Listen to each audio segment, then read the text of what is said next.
réalisé un petit guide 9 plantes médicinales pour le bien-être et la santé de votre chien. De l'achillée millefeuille, des calendulas, de l'impératoire, de l'hélicryse, aussi appelée l'immortelle, de lavante, menthe, millepertuis et sauge.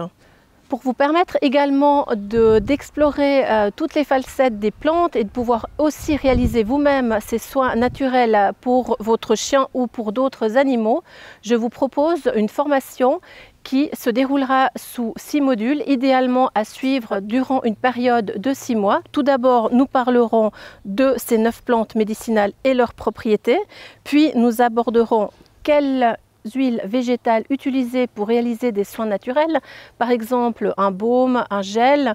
On peut utiliser un gel pour le soin des coussinets, pour des cicatrisations beaucoup plus rapides. Pour moi, le bien-être d'un animal ne se limite pas uniquement à sa nourriture ainsi qu'aux soins naturels qu'on lui donne, mais également à l'analyse de son comportement. C'est important de savoir comment un chien communique, comment il communique avec les humains, comment il communique avec d'autres animaux. On sait que chaque animal est unique, chaque animal a également un degré de douleur différent en fonction de sa sensibilité, mais ce qui est important aussi dans cette formation, c'est d'aborder le côté émotionnel que peut ressentir un animal.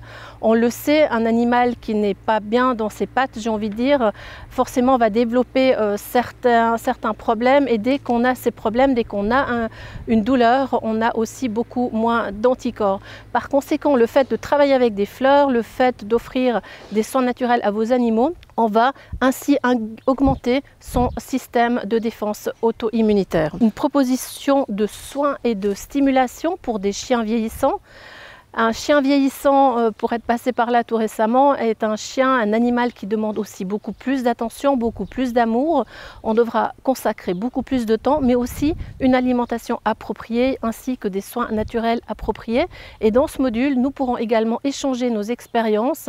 Et mon objectif, pour avoir vécu ces périodes de deuil aussi, c'est d'offrir à tout un chacun des outils pour permettre de mieux vivre un deuil avec son animal, non seulement pour mieux vivre, mais également pour vous accompagner en duo durant cette phase qui est toujours très compliquée, et aussi une période où l'on doit penser à soi-même. Si on veut aider un animal, être nous-mêmes en pleine santé, on doit aussi penser à travailler sur nous, et pour cela nous avons des outils que nous allons vous présenter. Pour pouvoir suivre cette formation, je vous propose de cliquer dans le lien sous cette vidéo.